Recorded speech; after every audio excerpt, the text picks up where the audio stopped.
Portal 2 is a puzzle game developed and published by Valve in 2011. You might know them from their small indie game called Half-Life, and their startup gaming distribution platform called Steam. Nothing too big to write home about, but jokes aside, they are one of gaming's biggest pillars that arguably changed the face of gaming forever. And Portal is without a doubt one of their best technological achievements at the time. From the incredible level design to the cheeky dialogue to even the storyline that left many people theorizing about it for more than a decade. So, why this game in particular? Why not Half-Life, or Minecraft, or any other hit game? Why did Portal 2 make me love video games again? I think I owe you a story.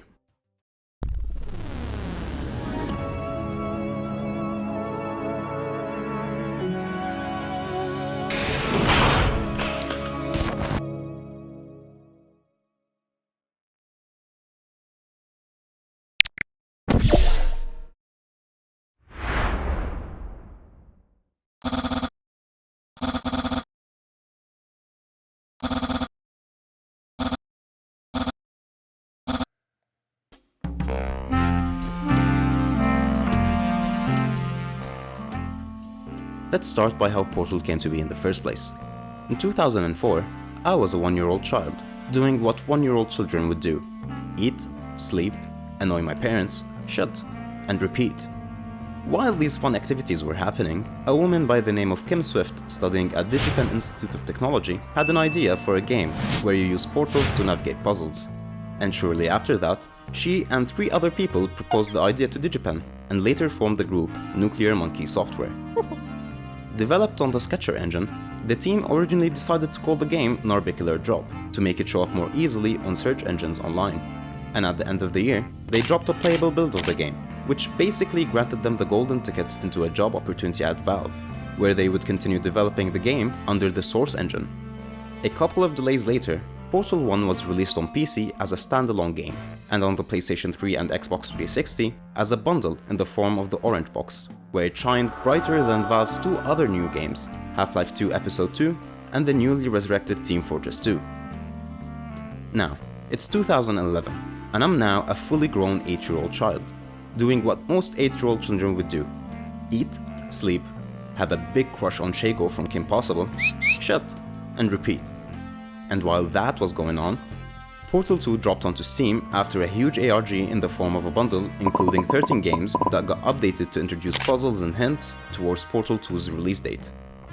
The bundle went by the name Potato Sack, because there will be one potato stuck onto your portal gun that will play a big role in the story.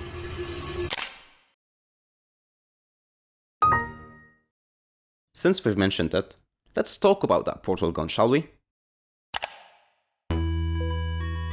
As the name implies, it's a gun that fires 2 portals which help you navigate and solve chambers in the game.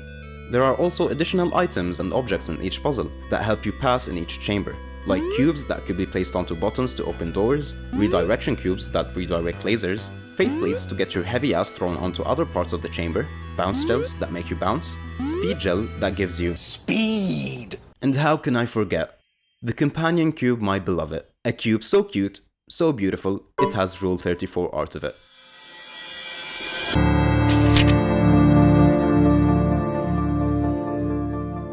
Portal 2 takes place after you defeat GLaDOS in the first game. GLaDOS is basically the big AI boss that controlled the entire facility and all the testing done on the portal gun. Oh, and she likes testing a bit too much. Like how cigarette addicts get their fix by smoking, she gets her fix by always doing tests. You reactivate her by mistake trying to escape with Wheatley, who is an intelligence dampening sphere. An AI that is purposely coded to be so dumb, he doesn't get affected by paradoxical questions made intentionally to fry an AI's brain. Hello? Alright, paradox time. This sentence is false. Don't think about it. Don't think about it. Don't True. I'll go true. Yeah, that was easy. After you activate GLaDOS, you put Wheatley in charge of the facility, yada yada yada, he tries to kill you, yada yada yada, you send him to the moon, GLaDOS takes back charge, you leave the facility, the end. This is how the story is told to you. But there is another story, one hidden inside of comics in the game. The comic name is Lab Rats.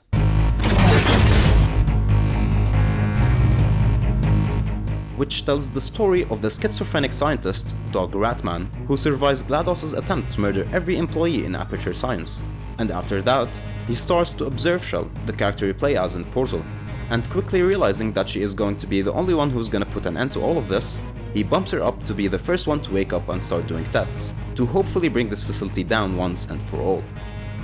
This facility has an amazing way of telling Portal 2's story, seeing the contrast between how the facility used to be squeaky clean in the previous entry to how it's almost destroyed to the point of being out of commission. And I can't forget the old facility that the CEO Keith Johnson used to operate. Listening to the recordings left by Johnson, you can see how desperate he was trying to find his next invention to the portal gun that would bring in cash to the company that was hemorrhaging money faster than an NFT YouTuber project. But what motivated the making of this video wasn't the story or the amount of hours I would need to put into it to become a speedrunner. It was mainly the multiplayer that made me want to do this video. Each chamber's design was specifically built to ensure both players had the most amount of fun. The lobby room had such a genius design, showing you your multiplayer stats and letting you choose each chamber not by clicking on it, but solving a mini puzzle to get to the chamber's door, which is in my opinion a very clever and brilliant way to get you playing as fast as possible without boring you with navigating screens. The multiplayer also had a well thought out feature at the time called gestures, basically Fortnite emotes but without them being cringy.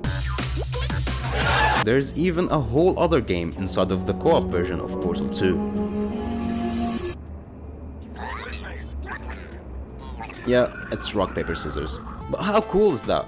You can play rock, paper, scissors with your friend to settle who's gonna do what in each chamber. And I think that kinda rocks. Pun intended.